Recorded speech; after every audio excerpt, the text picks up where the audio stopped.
Caminho, Verdade e Vida, pelo Espírito Emmanuel, psicografia de Chico Xavier. O livro, a página intitula-se Agir de Acordo. Uma frase de Paulo que diz: confessam que conhecem a Deus, mas negam-no com as obras, sendo abomináveis e desobedientes, e reprovados para toda boa obra. Essa citação está em Tito 1:16. O Espiritismo, em sua feição de cristianismo redivivo, tem papel muito mais alto do que de simples campo para novas observações técnicas da ciência instável do mundo. A Terra, até agora, no que se refere às organizações religiosas, tem vivido repleta dos que confessam a existência de Deus, negando-o, porém, através das obras individuais. O intercâmbio dos dois mundos, visível e invisível, de maneira direta, objetiva esse reajustamento sentimental, para que a luz divina se manifeste nas relações comuns dos homens. Como conciliar, então, o conhecimento de Deus com o menosprezo aos semelhantes? As antigas escolas religiosas, à força de se arregimentarem como agrupamentos políticos no mundo, sob o controle do sacerdócio, acabaram por estagnar os impulsos da fé em exterioridades que aviltam as forças vivas do espírito. A doutrina consoladora da sobrevivência e da comunicação entre os habitantes da terra e do infinito, com bases profundas e amplas no Evangelho, floresce entre as criaturas com características de nova revelação, para que o homem seja, nas atividades vulgares, real afirmação do bem que nasce da fé viva. Então, nesse momento agora, nós vamos elevar os nossos pensamentos a Jesus, convidando para que a sua presença se faça entre nós nesse momento, chegando a todos os corações aqui presentes, nessa casa abençoada que não tem mais paredes. A nossa casa agora está na casa de cada companheiro que aqui se faz presente. Está em cada coração que sofre nos hospitais, nos asilos, nos manicômios, nos presídios.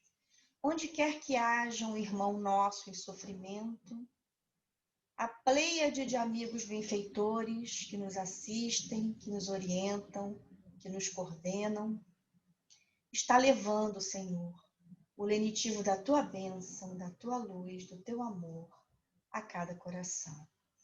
E convidando o Senhor para estar conosco nessa noite memorável, onde teremos o nosso irmão Rafael Lavarini, que vem de tão longe, mas está tão perto de nós, através da tecnologia, para nos brindar com mais uma mensagem do Teu Evangelho, nos falando de Paulo, para nos ensinar aquilo que nós precisamos aprender e a reviver, Senhor, de tudo aquilo que tem nos trazido há mais de 2000 anos, nessa boa nova tão contemporânea, tão moderna, tão atual, que fala aos nossos corações.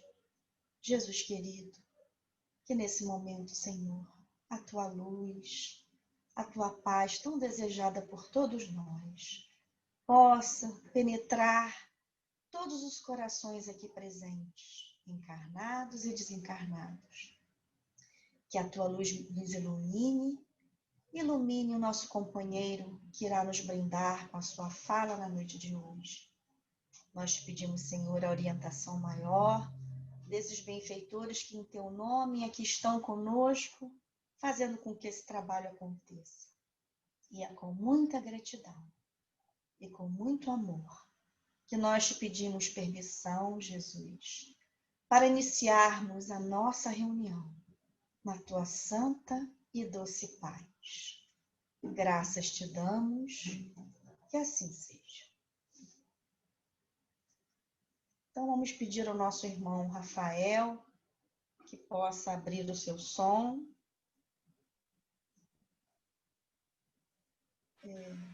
Isso. E eu gostaria de ler aqui um pequeno trecho que a nossa irmã Elisa, que me parece que é uma companheira que ajuda o Rafael aí na sua agenda de palestras, ela me passou para que a gente possa conhecer um pouquinho mais desse companheiro querido, que graciosamente vem à nossa casa na noite de hoje, nos trazer a sua palavra, né? O Rafael Lavarini é mineiro, nascido na cidade de Sete Lagoas, é orador espírita desde os 16 anos, ou seja, ele abraçou a causa, a tarefa em tenra idade. Atualmente, Rafael reside na cidade de Paulista, em Pernambuco, onde, além de manter o seu trabalho como escritor e conferencista nacional e internacionalmente, ele também é fundador, presidente da Associação de Proteção e Assistência aos Condenados, a PAC, Paulista, Pernambuco, a primeira associação do Estado, realizando um trabalho maravilhoso de recuperação dos condenados, assim bem como amparo às suas famílias e às vítimas, tendo como resultado a ressocialização de 85% desses nossos irmãos encarcerados. Rafael também é voluntário e divulgador da ONG Fraternidade Sem Fronteiras e é samaritano líder do Refúgio 343. Depois até queria que você explicasse melhor para a gente. Que presta acolhimento digno e humanitário aos refugiados venezuelanos. Então, o Rafael ainda tão jovem e já com um currículo vasto de trabalho de amor na seara do Cristo. Uma boa noite, Rafael. Seja muitíssimo bem-vindo à nossa casa aqui em Macaé, no Rio de Janeiro. A nossa casa tem 72 anos de existência e fica numa região rural, a 60 quilômetros da sede do nosso município. Mas há 18 anos nós nos reunimos aqui na cidade mesmo, mantendo a sede lá na região rural e realizando o nosso trabalho aqui de divulgação da doutrina no espaço cedido pela União Espírita Macaense. Então, você está com a palavra e já fica aqui a nossa gratidão pela sua presença mais uma vez. Mais uma vez, boa noite a todos. Miriam, gostaria de te agradecer pelo convite, pelo carinho, pela confiança.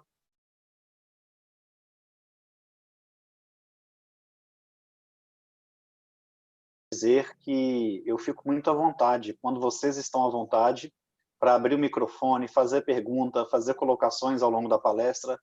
Não se constranjam em ter que me interromper, porque eu acredito que em comunhão de pensamento a gente aprende muito mais.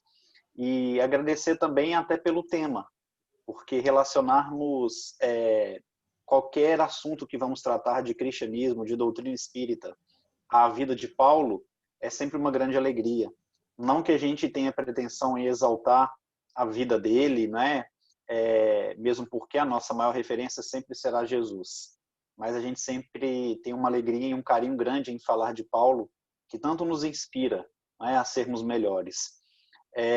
Eu queria falar rapidamente, a Miriam perguntou sobre o Refúgio 343, né? É uma ONG, é um trabalho humanitário que existe há 1 ano e 1 mês. Ela foi fundada pelo Fernando, né, um grande amigo nosso, e hoje a gente trabalha também em parceria com Fraternidade Sem Fronteiras, e a gente já conseguiu interiorizar mais de 250 famílias venezuelanas, né? Somos mais de 800 pessoas interiorizadas. E o que é o trabalho da nossa ONG? O que é a interiorização?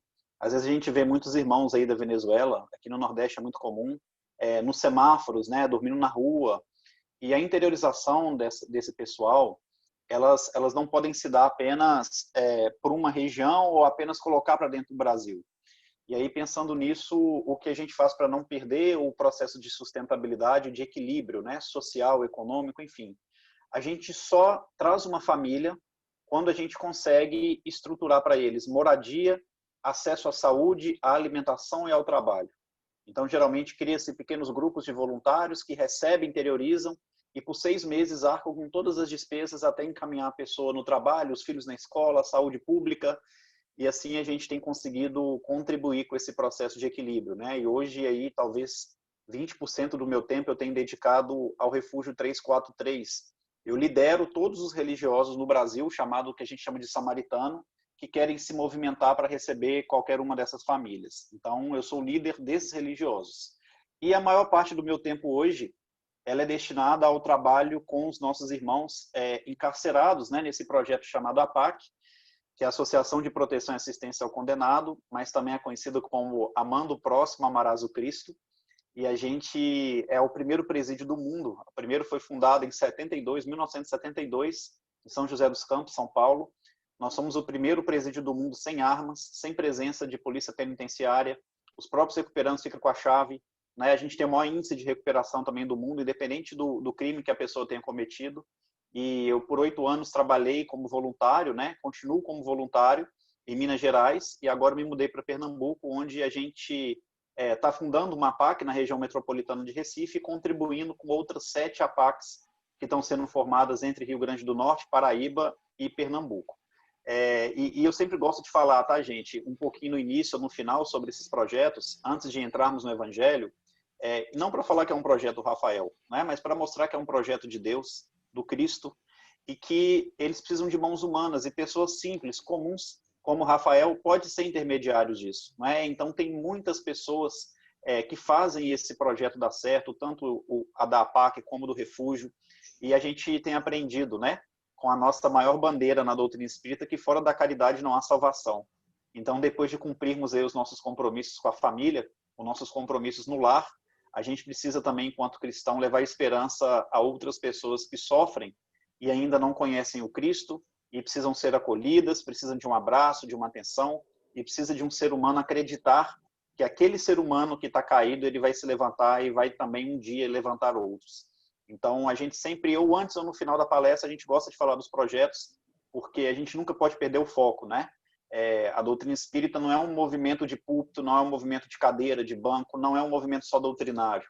A gente precisa da asa do saber, a gente precisa desenvolver os trabalhos, obviamente, doutrinários, a palestra, o passe, a mediunidade, mas a gente não pode esquecer da essência, né? De irmos ao encontro dos aflitos, porque esses infortúnios ocultos aí precisam ser também nossos filhos, né? Eles sempre foram os prediletos de Jesus.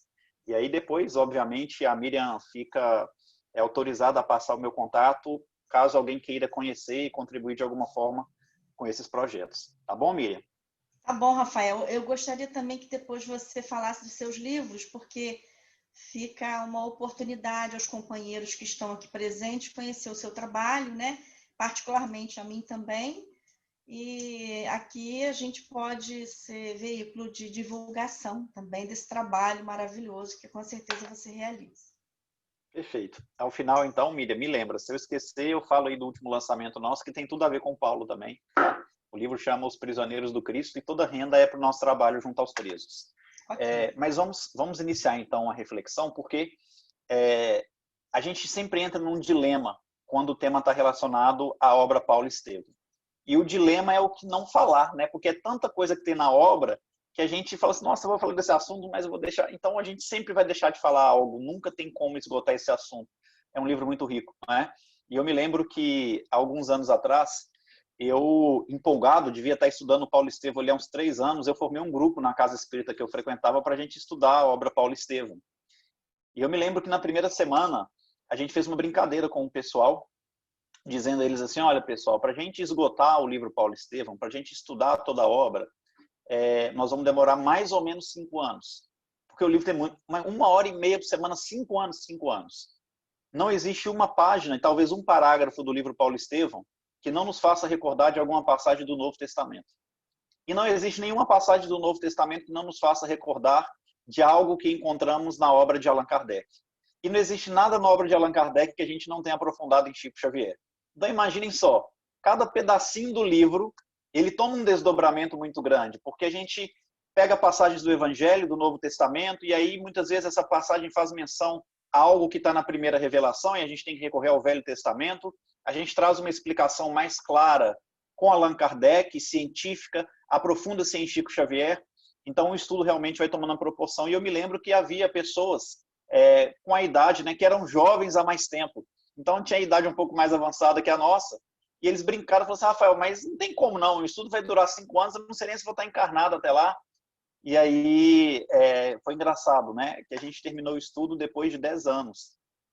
Estudar o livro Paulo Estevam em detalhes, ele demora 10 anos, tá?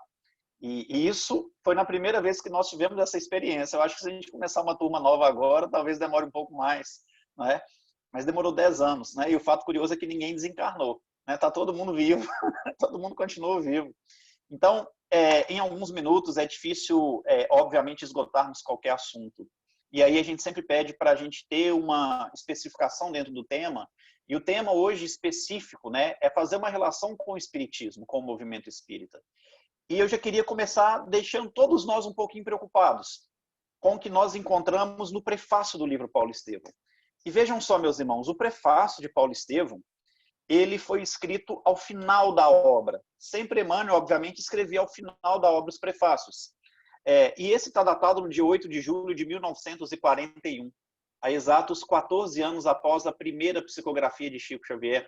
Ele recebeu aos 17 anos, em 27, na região de fazenda chamada Maquiné, entre as cidades de Cordesburgo e Curvelo, nas Minas Gerais, na casa do casal Perácio, que é aquele casal que ajudou a curar o processo obsessivo da irmã de Chico Xavier, e que, obviamente, introduziu ali Livro dos Espíritos, Evangelho, Livro dos Médiuns, no Chico Xavier, né? E teve esse primeiro contato. E o Paulo Estevam vem 14 anos depois, para quem gosta de numerologia, tem 2 vezes o número 7, né?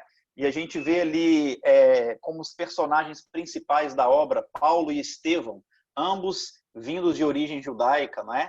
E o número 7 fala aí de maturidade espiritual, então tem até um contexto de numerologia nisso. Mas o que eu acho interessante é que esse livro ele demorou 8 meses para ser escrito. O Chico sempre, ao final dos trabalhos na Fazenda Modelo, ele ia para o porão da fazenda e ali mesmo na fazenda ele psicografava, porque ele tinha uma tranquilidade muito maior do que no próprio lar, dado ao silêncio, ao recolhimento que ele precisava para trazer uma obra como essa, como há 2000 anos. E então, o Chico, ele inclusive narra, né, nesses 8 meses, que desde o primeiro dia, ele percebe que Emmanuel e os trabalhadores da vida maior, eles montam uma espécie de tela que ficava ao redor de Chico Xavier em todas as paredes daquele porão, daquela pequena sala, inclusive nos faz lembrar hoje em dia do cinema 3D, né? Porque o Chico conta que ele tinha a impressão de entrar dentro da história, de ouvir o tom de voz dos personagens, de sentir o cheiro de terra molhada, de sentir o cheiro das rosas de Abigail, e ele ficava ali torcendo para que os personagens fizessem a melhor escolha, né? E ele foi vibrando, né? E vivendo aquela obra ali, por isso que ele traz com tanta riqueza de detalhes para todos nós nesses 8 meses de psicografia.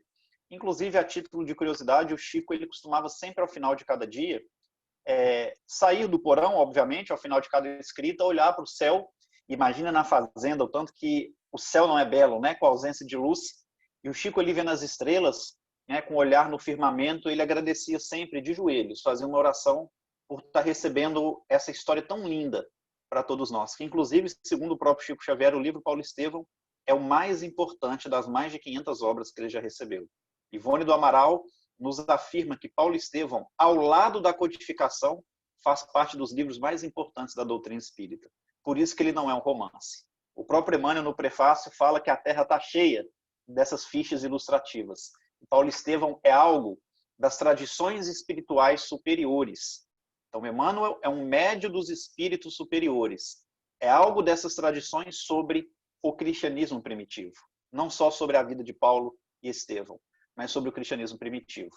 E aí a gente entende, né, estudando um pouco a obra, que Paulo e Estevão é Atos dos Apóstolos real. É Atos dos Apóstolos com uma linguagem atual, aprofundada, né? E a gente realmente percebe a importância de estudar essa obra. No dia 8 de julho de 41, quando o Chico finaliza o livro, como de costume, ele vai para fora da Fazenda Modelo. Inclusive, nesses 8 meses, o Chico teve como companhia um sapo. Sempre que o Chico entrava no porão, o sapo entrava junto com ele, não é? E o Chico tinha uma facilidade muito grande de gostar dos animais, mas ele confessa que com o sapo ele tinha uma gastura, né? O próprio Chico é conhecido como o médium dos pés descalços, porque tinha uma mania de ficar passando um pé em cima do outro enquanto escrevia. Então imagina ele descalço com um sapo literalmente perto do pé dele, né? E ele ali foi escrevendo com aquele sapo. Mas nesse último dia ele sai do porão, se ajoelha e faz uma oração como ele costumava fazer. E ele toma um grande susto, porque ele percebe pela primeira vez que aquelas estrelas que ele via todas as noites estavam diferentes. Que aquelas estrelas, na verdade, estavam maiores. Aquelas estrelas se aproximavam de Chico porque eram espíritos tão evoluídos que tinham forma parecida com as estrelas que ele contemplava. E aqueles espíritos vão pousando no pasto da Fazenda Modelo, vindo cada um deles, emocionados, abraçar Chico Xavier e agradecer a ele por estar recebendo a história de cada um daqueles espíritos que vinham. Trazer um pouco das histórias deles para nós que estamos encarnados na Terra. E aí o Chico, muito emocionado, descreve que essa foi a maior alegria que a mediunidade proporcionou a ele em todo esse tempo de trabalho, de labor. Porque Chico Xavier recebe a visita de todos os personagens da obra Paulo Estevam. E quando a gente fala desses personagens, meus amigos, a gente não fala só de Paulo Estevam. Inclusive, no próprio prefácio aqui tem algo interessante, né? Sem Estevão não teríamos Paulo de Tarso. E aí um amigo foi falar isso com o Chico, um amigo inclusive de Niterói, os irmãos Meirelles, Laércio Meirelles, Léo Meirelles e Fábio Meirelles. Eles tinham o costume de ir sempre no Chico e foram falar: Chico, você viu que Emmanuel afirma que sem Estevão não teríamos Paulo? E aí o Chico dá uma risada e fala: sem Abigail não teríamos Estevão, né? Querendo dizer que todos os personagens eram muito importantes, né? Que nós precisamos uns dos outros para a nossa evolução. Então ali tinha certamente João, Simão Pedro, Timóteo, Gamaliel, Felipe, Maria de Nazaré e tantos outros que fizeram parte da história do cristianismo, não é? Mas o que eu quero dizer para vocês é que esse prefácio, o livro foi escrito entre 40 e entre 41. E o que me chama a atenção, as pessoas que já tiveram, né, vida acadêmica ou ainda têm, vão entender um pouco. Artigo científico, ele precisa ter uma estrutura, não é? Um artigo, geralmente, a gente tem o tema, tem objetivo, tem problema, tem justificativa, tem referencial teórico, não é? E vocês acreditam que esse prefácio, que foi escrito entre os anos de 40 a 41, ele tem uma estrutura de artigo científico dos dias atuais? A gente consegue identificar tema, objetivo, problema, justificativa, o referencial teórico que ele coloca aqui ao final, que é o próprio Evangelho, são passagens do Novo Testamento. É impressionante. É impressionante. O prefácio tem estrutura de artigo científico. Um grupo de Recife nos convidou na pandemia, em março, para começar um estudo sobre o prefácio do livro Paulo Estevam. Era 1h30 por semana. Então foram 10 semanas para estudar o prefácio, né? Então, como a gente talvez não vai ter todo esse tempo, espero voltar, viu, Miriam? Mas a gente não vai ter todo esse tempo. Eu queria fazer uma primeira reflexão do prefácio aqui. Vai ser só uma frase e depois um parágrafo que justifica isso. Que é justamente a justificativa do livro. O prefácio tem que a justificativa, o que é que justifica trazer essa obra. E aí é o incômodo, né? É o spin que vai incomodar um pouquinho a gente. Olha, nós precisamos ter acesso ao Evangelho para ter esclarecimento, conforto, mas também para ficar um pouquinho incomodado, porque é o incômodo que faz a gente movimentar, né? Então vamos ver se Emmanuel vai nos incomodar. Vejam essa frase. Está no prefácio e aqui a gente vai encontrar a justificativa da obra. As igrejas amornecidas da atualidade e os falsos desejos dos crentes nos diversos setores do cristianismo justificam as nossas intenções. Então, o que justifica a intenção de Emmanuel ser um médium de espíritos superiores e trazer para a gente o Paulo Estevam? Igrejas amornecidas na atualidade e os falsos desejos dos crentes. Porque se os templos religiosos estão mornos, é consequência do querer, do que está movendo os religiosos. E aí a gente tem no próprio Livro dos Espíritos uma explicação muito bela, quando Kardec pergunta qual é a maior de todas as virtudes. Aquela que é praticada de forma desinteressada. Tudo que você faz sem interesse próprio é o que é mais louvável aos olhos de Deus. Então, quando Emmanuel coloca os falsos desejos dos crentes, mostra que muitas vezes a gente procura a religião para interesses próprios. E aí, qual que é a consequência disso? As igrejas ficam mornas, amornecidas, né? Então, é uma problemática grave. Isso justifica trazer a obra mais importante da Lavra Mediúnica de Chico Xavier. Depois da codificação, a obra mais importante que a gente tem a ser estudada. E é engraçado porque Emmanuel fala as igrejas, ele não fala só a doutrina espírita, né? E quando ele fala as igrejas, ele não está falando da igreja católica, ele está falando dos templos religiosos, daqueles que se dizem cristãos, não é? E vejam só, meus amigos, o Chico tinha um amigo muito próximo dele, o seu Zeca Machado, lá em Pedro Leopoldo, e o Chico orienta Zeca Machado, inclusive, a fundar um grupo espírita que funciona até hoje, Grupo Espírita Sheila. Tem um trabalho lindo lá que eles fazem com as famílias carentes da região. É um grupo espírita fantástico. E aí, o Zeca Machado, que foi o fundador, a partir da orientação do Chico, ele, na década de 50, pega um Paulo Estevão e manda um Paulo Estevão de presente para o Papa Pio XII, através de um bispo de Belo Horizonte que era amigo dele. E ele mandou, ele tentou, falou assim, se vai chegar nas mãos, eu não sei. Se ele vai ler, eu não sei, aliás. Vai chegar nas mãos. Se vai ler, eu não sei. E o bispo foi ao Vaticano e entregou para o Papa. Passaram-se 6 meses. O Grupo Espírita Sheila recebe uma correspondência do Vaticano. Uma carta do Papa, inclusive, existe essa carta até hoje lá, agradecendo, sem medidas, o senhor Zeca Machado pelo presente. Falando que aquele livro era uma pérola e pedindo que fosse mandado mais exemplares para que eles pudessem estudar, né? Então, isso é só um exemplo do que nos espera o futuro. As obras de André Luiz vão ser estudadas nas universidades, já são estudadas, não é? Emmanuel é um quinto evangelista. As obras de Kardec vão fazer parte também dos meios acadêmicos. Isso é uma coisa que é inevitável. O processo de evolução, de forma natural, vão trazer esses conceitos. Por isso que Emmanuel escreve de uma maneira universal, né? E fala do tanto que está morno o movimento religioso, o movimento cristão.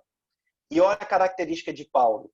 Paulo era tudo, menos morto, menos morno. Inclusive enquanto fariseu, né? Era um cara sempre ativo, ele estava sempre em movimento. E essa primeira frase aqui não preocupa tanto, e olha que ela é forte.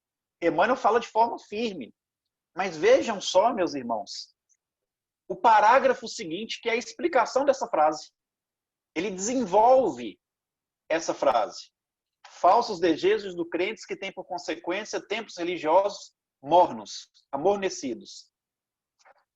Em toda parte, há tendências à ociosidade do espírito e manifestações de menor esforço. Então, ele chama a gente de preguiçoso. Em toda parte, eu tenho observado a preguiça, a ociosidade. É fácil ser espírita, como eu disse no início, de púlpito. E hoje a gente tem caracterizado muito o movimento espírita, nos dias atuais, pelas questões doutrinárias, não é? Quem hoje são as referências no movimento espírita? Na maioria das vezes, palestrantes. Vovô pôde conviver com Chico Xavier por quase 40 anos. E sempre ensinou uma coisa para os netos, né, para a gente, e também para os meus tios, para o meu pai. Isso sempre me impressionou muito, não é? Que a gente precisa valorizar, e meu avô sempre pedia para me observar as pessoas que estavam na casa espírita há mais tempo, estar sempre ao lado delas, principalmente aquelas que estavam vinculadas a trabalhos sociais, de assistência social, né? Então, a gente era obrigado, com 9, 10 anos de idade, a ir para a campanha do quilo. Não só ir, mas aprender a observar e admirar aquelas pessoas que estavam à frente.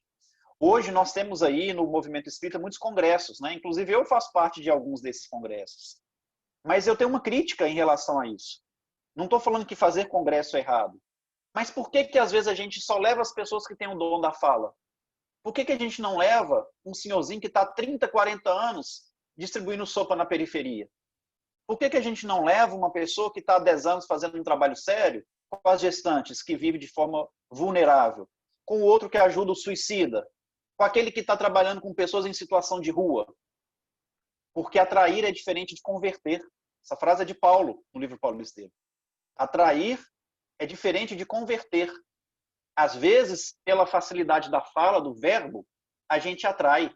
Mas a gente contribui com a conversão das pessoas quando você consegue tocar o coração. E tocar o coração precisa ter exemplo. Por isso que Francisco de Assis nos afirma: aonde estiveres, pregue o evangelho, se necessário, utilizando palavras. Aonde estiver, pregue o evangelho, se necessário, utilizando palavras. Então a gente começa a perceber que às vezes nós mesmos vamos criando mitos, né? A gente vai criando pequenos deuses dentro do movimento. E eu não estou aqui falando que a gente não tem que ser grato a uma pessoa que faz uma palestra, que te dá um passe, que faz um atendimento fraterno. Todas as tarefas são dignas. A gente tem que agradecer, receber o agradecimento, mas entender, gente, que aqui na Terra a gente está no mesmo nível de evolução espiritual. Mesma coisa, não é? Missionário como Chico Xavier é um ou outro, como o Papa Francisco, Madre Teresa, não é? Esses que estão acima da média são mínimos. Então a gente tem que parar de colocar as pessoas às vezes num pedestal, achar que é muita coisa e valorizar todo ser humano, mas em especial esses irmãos abnegados que já são realizadores.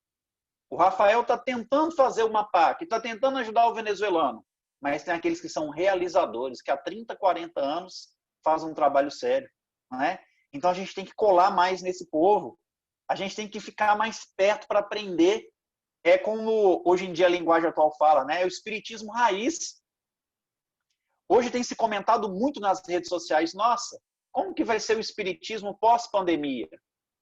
Tem que inovar muita coisa. O espiritismo existe há mais de 150 anos, o cristianismo veio há 2000 anos, as nossas casas espíritas pararam no tempo. Tem muito discurso desse. E cuidado que esses discursos são perigosos. Como que nós vamos inovar algo se a gente não está conseguindo fazer o arroz com feijão? E arroz com feijão, gente, é evangelho, é Jesus. Livro dos Espíritos, qual que é a maior referência que nós temos para seguir? Jesus. O Livro dos Espíritos, toda vez que Kardec fazia uma pergunta que apertava mais os espíritos, eles respondiam trazendo referência a alguma passagem do Novo Testamento, que contabilizam mais de 80 no Livro dos Espíritos. O Evangelho segundo o Espiritismo trazendo o lado moral de Jesus. O Livro dos Médiuns, com todas as aptidões mediúnicas que são descritas por Kardec, nós encontraremos exemplos dela no Novo Testamento. A Gênese, que vem falar sobre a criação do mundo, não é? Que foi criado pelo próprio Cristo. Lá no A Caminho da Luz a gente aprofunda nisso. Mas vem falar também sobre as substâncias dos processos curativos mediúnicos do Cristo, sempre trazendo Jesus como personagem principal. Então a gente tem que começar a entender. Chico Xavier, quando perguntaram a ele, por exemplo, qual que é a melhor definição de doutrina espírita, vejam a resposta de Chico. Ele falou: espiritismo é Jesus de novo no coração do povo. Espiritismo é Jesus de novo no coração do povo. Então, eu concordo que no pós-pandemia, e agora durante a pandemia é o grande exemplo, nós devemos ter sempre ao nosso lado a tecnologia para alcançar mais corações. Veja que lindo esse momento nosso. Pessoas de vários pontos, juntas, recebendo em cada lar, dentro dos nossos lares, uma reflexão de evangelho. Isso é maravilhoso. É maravilhoso. Às vezes, ao invés de ir 5, 6 vezes por semana na casa espírita, eu posso ir 4. Porque 2 dessas vezes agora eu vou estar em casa, com a família. Não é? Mas não vou deixar de estar acompanhando, porque a tecnologia está me ajudando. Não é? Então, eu sei que a tecnologia tem que fazer parte, mas em relação a inventar novas coisas, a criar novos trabalhos, novas doutrinas, falar que Kardec, que Chico, que Jesus está ultrapassado, cuidado. Senão a gente entra num processo de subjugação coletiva. O grande desafio nosso é restaurar o evangelho do nosso Senhor Jesus Cristo. A terceira revelação vem para mostrar de forma científica, religiosa, filosófica, que acima de tudo a alma humana necessita do Cristo. Acima de tudo a alma humana necessita do Cristo. Kardec afirma em A Gênese que no futuro a religião da humanidade será a fraternidade sob as bases do amor. E Jesus foi a personificação do amor. Jesus exemplificou a melhor maneira de convivermos uns com os outros. Portanto, também nos deu as chaves da fraternidade, não é? E para a gente estar próximo de Jesus, nós temos que entender quem eram os favoritos do Mestre. Quem eram os favoritos de Jesus, os prediletos? Senão os que mais sofriam.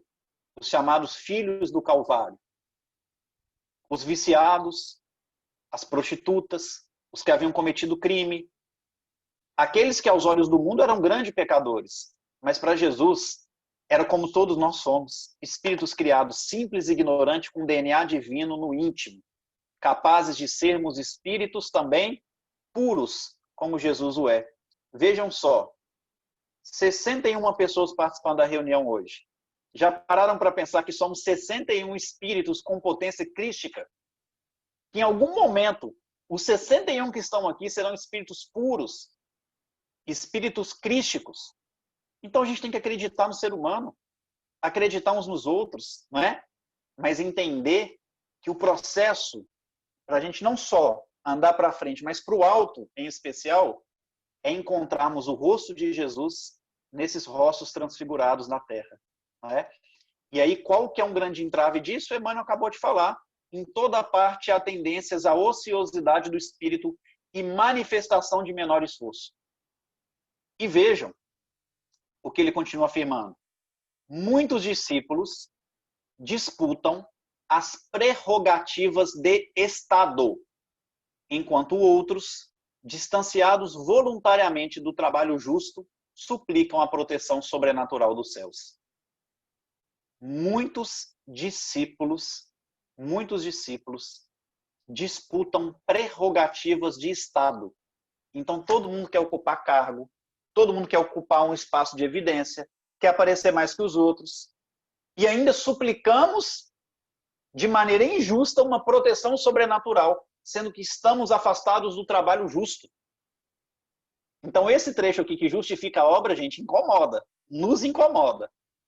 Porque Emmanuel toca na nossa ferida. É a falta do movimento, é a falta da ação, da abnegação, da resignação, é a falta da renúncia. Seguir Jesus é pegar a cruz, abdicar de si mesmo, ir ao lado dele tendo fidelidade, perseverança, persistência. A luta é árdua, a porta é estreita, mas Lívia, no livro Há 2000 anos, vem nos afirmar, depois que ela desencarna, que a alegria que ela sentiu no mundo espiritual. E Emmanuel vem falar que o maior susto de André Luiz, ao desencarnar, foi perceber que a morte é o encontro do homem com a própria consciência. E Lívia vem ter esse encontro com a consciência e fala que o que esperava ela, certamente com uma consciência cristalina, a alegria que ela sentiu ao chegar no mundo espiritual, ela fez ela perceber que todas as dores, todas as provações, toda a porta estreita que ela precisou transpor, era indigna de ser considerada ante a alegria espiritual que ela sentia. Não é? Então, ainda que seja árduo vencer a nossa ociosidade, vencer o orgulho e o egoísmo, ainda que a gente passe por provações e não deixar que essas provações nos tirem do trabalho justo, legitimamente cristão, ainda que a gente passe por tudo isso, meus irmãos, vai valer a pena. Vai valer a pena. Porque a paz suprema do homem está na própria consciência. Não é? E nada melhor do que estar com a consciência tranquila por ter feito algo a um desses pequeninos. E essa é a grande recomendação do Evangelho. Fazermos algo a estes pequeninos. Posso falar a última frase de Emmanuel ou vocês já estão muito incomodados? Não é? Porque a gente vai ficando incomodado com isso. Mas o incômodo é bom. É esclarecer, confortar e ter aquele incômodo que é o que vai fazer a gente estar melhor cada dia. Todos nós estamos precisando sempre melhorar. A gente sempre pode fazer um pouco mais. Não é? Olha o que Emmanuel termina falando, a última frase do parágrafo. Templos e devotos. Aí ele vai voltar à primeira frase. Já está falando de novo dos templos religiosos e dos devotos novamente. Templos e devotos entregam-se gostosamente às situações acomodatícias, preferindo as dominações e regalos de ordem material. Templos e devotos se entregam gostosamente às situações acomodatícias, preferindo as dominações e regalos de ordem material. Então, por tudo isso, ele traz a vida de Paulo para estudarmos nessa obra fantástica, nessa obra brilhante que é Paulo e Estevão. E ele ainda afirma mais abaixo que se a figura de Paulo se agiganta, se avoluma diante da nossa, não é que ele foi um predestinado, não é que ele foi um homem que teve talvez ali uma vantagem do Cristo diante dos outros, por Jesus aparecer para ele em Damasco, nada disso. Se ele se torna grande diante da gente, é que Paulo sobreouviu o chamado, negar a si mesmo e ser fiel a Jesus até os últimos dias da sua vida. Palavras de Emmanuel em relação a Paulo. E Emmanuel ainda fala que todos nós temos a nossa porta de Damasco. Todos nós, em algum momento, recebemos o chamado que, às vezes, chega para a gente de forma sutil, sem que a gente perceba. Esse chamado se manifesta, às vezes, num familiar difícil, numa situação diversa no nosso campo profissional, nos trabalhos espirituais que abraçamos, junto à religião que nós professamos. Geralmente, esse chamado, ele chega com lágrimas, com sofrimento. Há uma frase muito comum na casa espírita: aquele que não vem pelo amor, vem pela dor. E a gente vai repetindo essa frase, às vezes, sem raciocinar direito. Porque eu, particularmente, não conheço até hoje ninguém que tenha chegado pelo amor. Eu já vi alguns que chegam porque a mãe leva, porque a esposa convida, vai por curiosidade, mas a maioria de nós somos movidos pela dor. Até o próprio Chico Xavier foi pela dor. Sofria desde os 4 anos de idade, sem compreender os processos da mediunidade. Aos 17, com a enfermidade da irmã, pôde conhecer o Cristo através de Kardec. E tantos outros vultos que a gente tem no cristianismo. Nenhum dos apóstolos foi por amor, eles erraram muito, aliás, tiveram muitas dificuldades até assimilar essa mensagem, que amor é um sentimento que a gente vai construir ao longo dos séculos. Para a gente amar, a gente tem que trabalhar. Para trabalhar, tem que ter boa vontade. E ter boa vontade tem que ter humildade também. Porque nem sempre o trabalho que nos chega é aquele que nós gostaríamos. Nem sempre é o trabalho que a gente gostaria. Mas quando a gente é fiel no pouco, Deus confiará o muito também. O muito aos nossos olhos, talvez aquele trabalho que eu gostaria de realizar. Gamaliel, quando orienta Paulo, logo depois da conversão dele, vem nos afirma a Paulo, mas a todos nós, que o trabalho é o movimento sagrado da vida. O trabalho é o movimento sagrado da vida. Ele ainda fala com Paulo que Paulo tinha saúde, tinha força, que é muito mais nobre converter a saúde e a força a favor de nós mesmos. E que as tarefas apagadas aos olhos do mundo são as grandes mestras do espírito. As tarefas apagadas aos olhos do mundo são as grandes mestras do espírito. E se fôssemos aqui falar dos personagens apagados que nós temos no livro Paulo e Estevão, mas tentar entender a importância de cada um deles para o cristianismo, a gente perceberia que muitas vezes essas pessoas que se passam aí apagadas, né, muito no anonimato, eles têm um papel fundamental para nosso Senhor Jesus Cristo. É muito conhecido na obra Paulo, Estevão, Abigail, Pedro, João, próprio Gamaliel, Maria de Nazaré, José Barnabé, Timóteo, Lucas.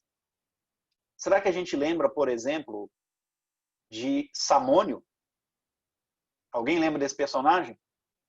Samônio, Onesíforo, Onésimo, Eustáquio, Ibraim, Eunice, Lloyd, Febe, Lídia. Se a gente começar a refletir nesses personagens, o que eles fizeram por Paulo e pelo cristianismo, a gente vai ficar impactado. A começar pelo primeiro, Samônio. Samônio. Um cara que era extremamente rico, um político prestigiado da região de Cesareia, recebia na sua mansão os políticos e os religiosos mais eminentes de Jerusalém, até o momento em que descobriu as primeiras feridas da lepra. E ali a esposa e os filhos deram alguns papéis para que ele pudesse assinar, logo após ele ter constatado a lepra. Após assinar aqueles papéis, no dia seguinte ele é colocado para fora do próprio lar. Na verdade, eram documentos em que ele passava todos os títulos públicos e os seus valores monetários aos filhos e à esposa, que ao descobrir que ele estava com lepra, roubou tudo que ele tinha do ponto de vista material e mandou que alguns servos o levassem para o chamado Vale dos Leprosos, que ficava entre a cidade de Jope e Jerusalém. Lembrando que naquela época do cristianismo, o leproso ele era mais desprezado que um criminoso. Ele era mais desprezado que um criminoso. Segundo as tradições religiosas e culturais daquela época, o leproso era considerado o inimigo número 1 de qualquer comunidade. Por isso que eles ficavam presos no Vale dos Leprosos. Samônio, quando chega no Vale dos Leprosos, começa a ter uma intuição de que ele deveria sair daquele local e talvez arriscar uma caminhada até Jerusalém, ainda que o organismo dele já estivesse fraco. E ele então percebe que talvez indo a Jerusalém ele poderia reencontrar algum amigo da vida religiosa, da vida pública, e ele então empreende essa grande caminhada de mais ou menos 60 quilômetros. Na metade da caminhada, ele não consegue prosseguir, porque os pés já eram uma chaga aberta. Ele cai no caminho e ele passa um carroceiro generoso. O acolhe, nos fazendo lembrar da parábola do bom samaritano, e o leva até a casa do caminho. Aquela primeira ONG, o primeiro templo religioso cristão da história da humanidade, que servia para acolher qualquer um que se encontrasse no sofrimento. Qualquer um que se encontrasse no sofrimento. Samônio chega num momento delicado em que Saulo, após ouvir a famosa pregação de Estevão, que se tornou o grande orador da história do cristianismo, aquele homem que era conhecido no início da obra como Gesiel, e que se for estudar profundamente a trajetória de Gesiel, perceberemos que ele, antes de conhecer Jesus, antes de conhecer o Evangelho na terra, ele já vivia as lições do Cristo. Cada problema que a vida o apresentou, a resposta que ele deu para a vida foi a vivência de uma das bem-aventuranças. Pasme, na ordem exata. Desde a primeira apresentação que Emmanuel o faz, quando descreve, naquele momento Gesiel arava a terra, preparando-a para as primeiras semeaduras, nos fazendo recordar o homem do campo trabalhando na sua simplicidade, os mesmos homens do campo que foram escolhidos por Gabriel para receber a boa nova do nascimento de Jesus. Alegrai-vos, porque trago a vocês uma boa nova, porque hoje em Belém de Judá vos nasceu o Cristo, que é o Senhor, o Salvador. Então a gente percebe que a primeira mensagem para aquele que quer se tornar cristão precisa ser a simplicidade, porque sem humildade a gente não vai a lugar nenhum. E ali na primeira descrição, ele traz a simbologia do homem do campo, nos fazendo lembrar da primeira bem-aventurança. Bem-aventurados os pobres de espírito, porque alcançarão o reino dos céus.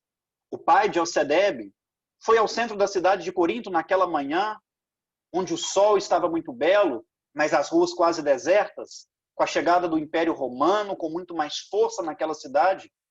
Ele é espancado 2 vezes, na ida e na volta, pelo simples fato de ser judeu, de forma covarde, transfigurado de sangue, com hematomas, a barba branca e grande tingida de sangue, segundo Emmanuel. E nessa condição ele chega em casa, Abigail chama Gesiel para perceber o que havia ocorrido. E vendo o pai daquela maneira, eu fico imaginando como eu estaria vendo meu pai, o meu avô, como eu não seria tomado de emoções. E ele não disse nada. A primeira ação de Gesiel ante aquela adversidade foi abraçar o pai. Bem-aventurados que choram, porque serão consolados. Ele não se colocou no lugar de vítima, ele foi levar a consolação. O pai conta de toda a covardia que ele havia sido vítima, esperando o filho defendê-lo, e ele apenas pronuncia 2 palavras. Coragem, pai. A palavra coragem significa, na sua origem, que vem do latim, haja com o coração. Não é contrário de medo. O contrário de medo é destemido. E ser destemido o faz cometer um crime. O faz muitas vezes tirar a própria vida. Coragem, haja com o coração, meu pai. Bem-aventurados mansos, porque herdarão a terra. E o pai falava de injustiça, uma injustiça histórica, desde o povo hebreu até os dias atuais. Ele que já havia sido roubado, a esposa morreu pelas perseguições, uma mulher de coração sensível. Ele foi preso alguns anos antes. Agora ele era espancado, é injustiça. E Gesiel vem falar de uma justiça maior, que é a justiça de Deus. Papai, você tem meus braços fortes, o afeto de Abigail. Nós estamos em paz com a nossa consciência? Estamos vivendo em conexão constante com a lei maior? E o pai continua falando de justiça, ele pede o pai para abrir o livro sagrado, que era o Velho Testamento. O pai abre, aleatoriamente, capítulo 3 dos Provérbios de Salomão. Filho meu, não rejeites o corretivo do Senhor, nem te enojes da vontade do pai, porque Deus repreende o filho que ama. Assim o pai ao filho que quer bem. Bem-aventurados que têm fome e sede de justiça, porque serão saciados. Mais tarde, o pai reclama, perde todos os seus bens, é expropriado da própria casa, tem 3 dias para sair, e num ato de revolta, coloca fogo na propriedade do romano, um fogo de enormes proporções que matou, inclusive, alguns servos. Gesiel não estava em casa naquele dia, chega de madrugada porque estava ajudando a apagar o fogo. Não ajudando a apagar o fogo do vizinho, mas o vizinho que tinha prendido o pai, roubado a família e matado a mãe. Bem-aventurados misericordiosos, porque alcançarão misericórdia. Misericórdia é a caridade e o perdão andando junto. É muito mais do que ser caridoso. É ser caridoso e saber perdoar. E ali ele era misericordioso com os próprios inimigos. A família toda foi presa no dia seguinte, numa cela úmida, segundo Emmanuel, escura, mas que tinha uma janelinha que eles podiam contemplar as estrelas. Ele abraça Abigail depois de perceber que o pai estava adormecido um dia antes de morrer. E ali, muito inspirado, olhando para as estrelas, fazendo a irmã lembrar de um episódio que eles haviam estudado no culto anterior que fizeram um dia antes em casa, de Moisés contemplando a terra prometida sem poder alcançá-la, e eles ali naquela janelinha do presídio, vendo as estrelas, vendo a terra da promissão, que é o mundo espiritual, muito inspirado, nos fazendo lembrar, por exemplo, o profeta Isaías, que no capítulo 53 do seu livro, vem falar sobre a vinda do Senhor, 8 séculos antes de Jesus nascer, afirmando: ele será um homem de dores. O Cristo será um homem experimentado nos trabalhos. Aos olhos do mundo não terá beleza nem formosura. Os seus amigos esconderão o rosto dele. Como uma ovelha será levada ao abatedouro. Padecerá entre 2 criminosos. Mas enxugará as lágrimas que existem na terra, porque trará para a gente a consolação e a esperança. E então, Gesiel nos fazendo lembrar aquele grande profeta Cristo, do qual o próprio Gesiel era muito afeiçoado, talvez um processo reencarnatório, ou uma ligação espiritual entre os 2 espíritos, de Isaías e Gesiel, mas abraçado à irmã, ele fala: minha irmã, eu creio no Messias Redentor. Ele virá reestabelecer todas as coisas, dará paz aos tristes, levantará os oprimidos. Ensinará as verdadeiras veredas do amor, da caridade, da justiça e do perdão. Exemplificará entre os pobres, tomará com amor todos aqueles que padecem de abandono do coração. Quem sabe, Abigail, o Messias já não se encontra entre nós. Porque Deus opera em silêncio e nunca concorre com as vaidades da criatura terrena. Tenhamos fé, porque a nossa fé sempre irá nos fortalecer e nos fazer vencer. Bem-aventurados que têm puro coração, porque verão a Deus. E ali só aquele homem com um coração tão puro conseguia enxergar as leis de Deus, mesmo sem ter tido ainda contato com Cristo. Mas esse contato já acontecera certamente no mundo espiritual. O pai morreu, a irmã ficou ao léu, ele foi escravizado, e nas galeras romanas, um ambiente hostil, ele pacificou romanos e escravos. Sempre com uma palavra amiga: meu irmão, desde que aqui nos encontramos, Deus tem um propósito para as nossas vidas. Ele cuida de um homem doente, contrai aquela enfermidade, é curado. Mais tarde, na casa do caminho, porque recebe a liberdade daquele romano generoso, e das mãos de Pedro ele recebe o Evangelho de Mateus. Emmanuel nos afirma que ele não leu o Evangelho, ele devorou o Evangelho. Ele não leu, ele devorou. Mas ele se ajoelha e chora compulsivamente. Chora compulsivamente. Quando ele chega no capítulo 5 do evangelista Mateus, que falava das bem-aventuranças. Ele reconhece a própria postura de vida naquele texto sagrado. As bem-aventuranças, que é a verbalização das leis maiores de Deus, sintetizadas em 7 virtudes. E ele chora e fala com Pedro: revelaste-me a luz do mundo. Presinto ter encontrado aqui as chaves que irão desvendar todos os enigmas da raça humana. Preciso meditar nessa preciosidade com mais calma. Nós temos, por meio da doutrina espírita, a luz do mundo, desvendada para os nossos corações, para esclarecer também as nossas mentes. Valorizemos, pois, Kardec e Chico, que nos traz Jesus de uma forma tão bela, ao ponto de não só esclarecer, mas confortar.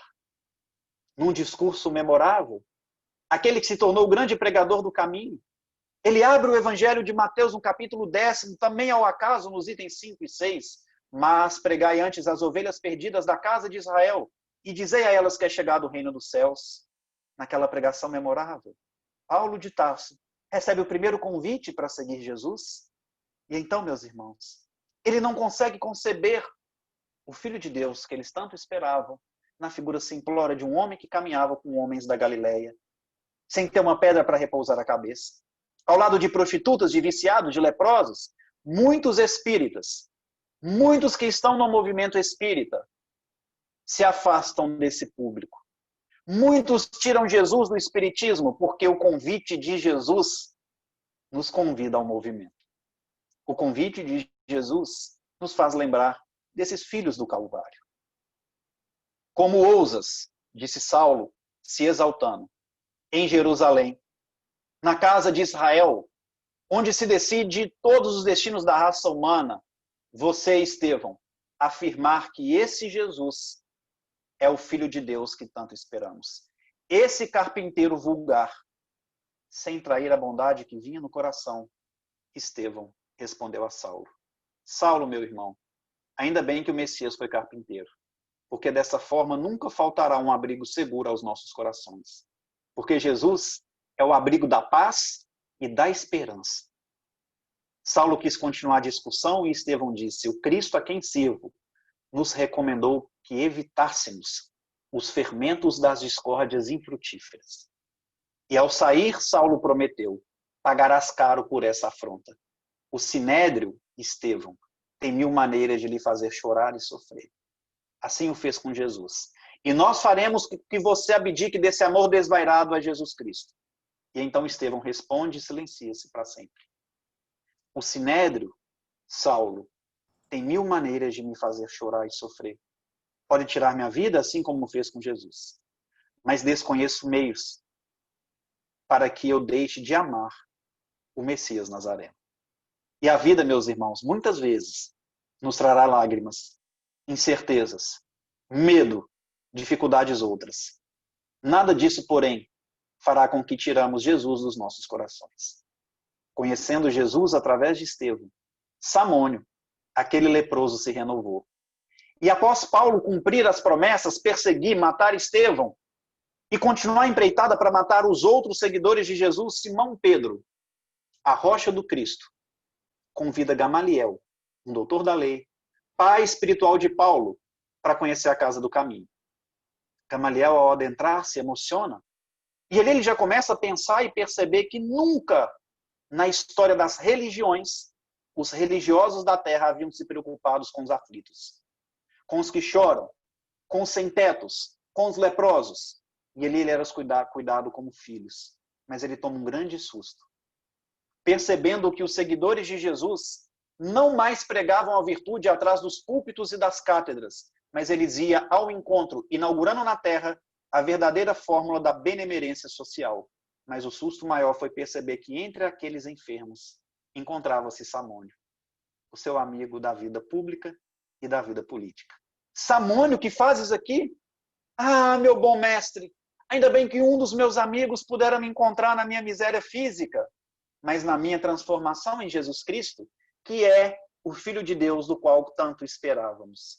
Gamaliel assusta com aquele conceito, sabendo a sua posição também social, afirma: olha, tenho percebido que Jesus é um cara bom, assim como seus seguidores, mas daí falar que ele é o Filho de Deus? Talvez, Gamaliel, se eu estivesse ao lado da minha família e desfrutando da saúde que você desfrutas, eu pensaria igual. Mas na câmara escura do sofrimento conheci Jesus. E hoje percebo que os seus poderes dominará todas as nações, porque é a força do amor que triunfa a própria morte. Os antigos nos afirmam que somos deuses, mas hoje percebo que somos deuses projetados num turbilhão de pó. E tudo que se refere à vestimenta física, com o tempo vai perdendo a importância. O que resta é a nossa realidade espiritual, Gamaliel. E apesar dessas chagas postulentas que me separaram das minhas afeições mais queridas, eu ainda penso, quero e amo. Gamaliel chorava. Aceitou das mãos de Pedro o evangelho, que mais tarde presenteou Paulo, para que Paulo estudasse 3 anos no deserto, com aquele livro sagrado. E assim o fez, porque ficou sensibilizado com aquele leproso que passa discreto na obra.